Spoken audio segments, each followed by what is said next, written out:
It's almost at the point where I don't know what to say anymore. I've been doing this for exactly 2 years, and rather than enjoy the 2-year anniversary of my part in the resistance in central London, speaking with a megaphone against the royal parasite family, I spent 24 hours reminiscent of my time in Toronto, 2 times 24 hours in Toronto, and I didn't think it was going to happen in Great Britain. I have spent the last year singing the praises of the police here, saying they're not thugs. They're not like the North American thugs with the big guns. These Toronto cops who put me in a fucking cage and gave me a mild form of post-traumatic stress disorder, which I'm only dealing with now. There's not very much I have in me anymore except rage and a very rational hatred of this system which sends these people in fancy dress uniform to my house where I live with my girlfriend, and I am rounded up as a political dissident and disappeared into the system so that the world's greatest parasite display of propaganda and obedience can take place with 2 billion people not even thinking for themselves, just obediently watching the spectacle, can enjoy it. And dissenting voices like mine were not welcome. And I went to the bloody police. I went to Scotland Yard on the 18th of April. And I met a sergeant called Chris. And we shook hands and we sat there. And he listened to me as I said I wasn't going to cause any direct disruption. And I gave them my number. And I thought we were good. The Metropolitan Police and I thought we were okay. But no, there's no dealing with the thugs of the machine. There's no dealing with these people who are following orders. And so many people watching my video of my arrest that Silky managed to film, they're like, oh, they were so polite, they were so nice to you. And, you know, it's not their fault. And even I mentioned in the video they're only following orders, but let's look at a mainstream example. Was it the elites who drove the trains to Auschwitz and Dachau? Was it the elites who pulled the trigger on those machine guns and killed children in the Warsaw ghettos?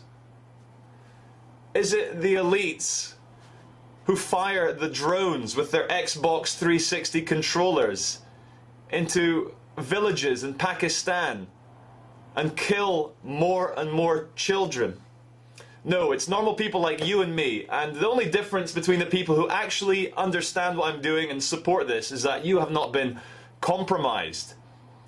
You actually stand in accordance to your convictions, as I'm trying to do.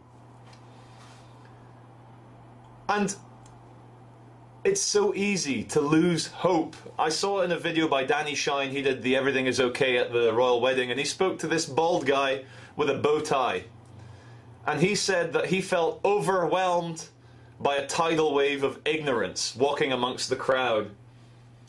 And then we see the bogeyman, the 1984 Emmanuel Goldstein figure, Osama bin Laden, now all over the press, Obama saying, yeah, we killed him. And we see outside the White House these drunk, idiotic, whatever they are, just jumping up and down, screaming USA and saying 4 more years, 4 more years, and they don't get it. And I just want to make this very clear, if this can be my one message to the sheeple, and that's what people who actually think consider you in your blind subservience, you're turning up at your jobs that you hate, your paying of taxes, your celebrations when the blue bloods parade in front of you. And they don't even wave like that. They wave like this, beckoning in your adulation, your subservience. When I was a financial advisor in Edinburgh, we had a German boss, a guy called Wolfgang. And he said that when we have clients that walk in through the door, and these weren't even lowly people, we had clients who were doctors, high-ranking military officers, architects, lawyers, whatever, businessmen. He says, don't look at them as human beings. Look at them as people with a giant dollar sign hanging above their heads, and that's how you'll make money. And the thing is, people, when the elites, when the Illuminati or the New World Order or any bureaucrat in the upper echelons of government looks upon you, turning up by the millions, waving at the royal family and Prince William, when you get also wound up by their lies, when you obediently turn up outside the White House and say, USA, USA, no wonder these elites want to depopulate you, because they don't see you as human beings, because you're not acting like human beings. And that's the difference between people who are trying to do something nice and I'm trying to do something nice, is that I still see you as human beings. I wouldn't do what I do. It would be so easy. I'm a clever guy.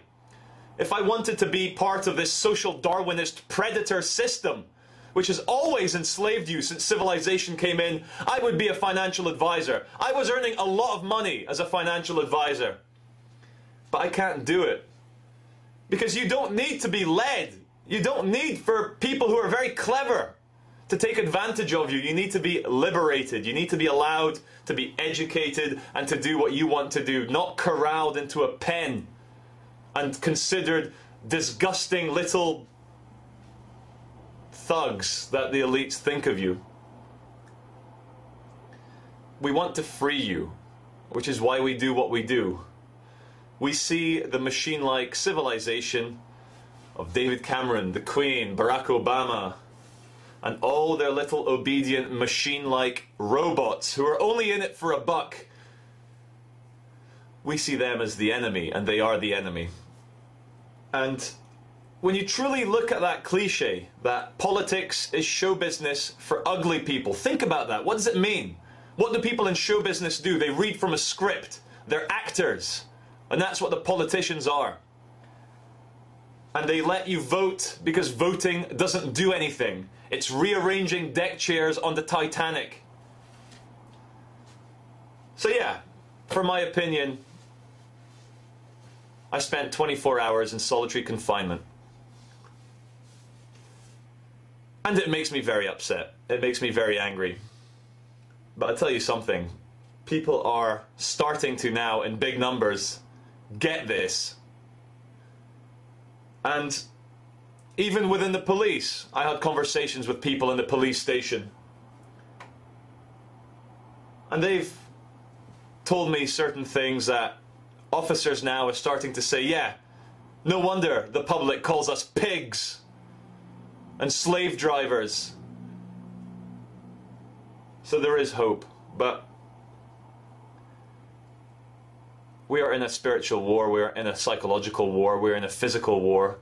And as I speak, poverty is killing children all over the world, and so many of you are still watching Jersey Shore and watching football.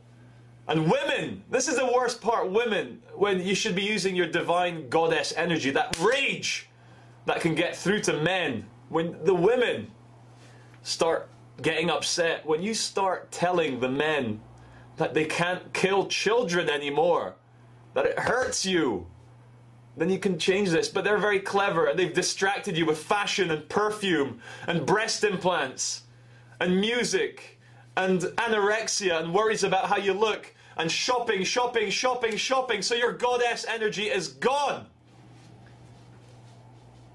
Anyway, if this fight kills me, I've had a good innings. I've had 30 years on this planet. I've experienced so much more than countless Palestinian children who are killed for Zionism, than countless Brazilian children who live a couple of years and die of poverty, than all those African children and anyone else in this world who didn't get a chance to reach 30 years old, who didn't get a chance to develop a whole YouTube thing and go out there and follow his dreams and speak his mind against what he considers evil. And I just want to say one last thing to the elites, yeah? Like, you can kill me, you can shoot me, you can disable me, you can snap me in half, but you'll never get my soul. Because some things are not for sale. So put that in your pipe and smoke it.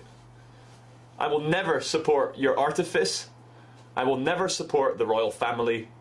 I will never support the new world order that you've brought in around us so that we live in this dystopian world. So I'm going to plant my flag in the ground. I am a Palestinian, and I will fight you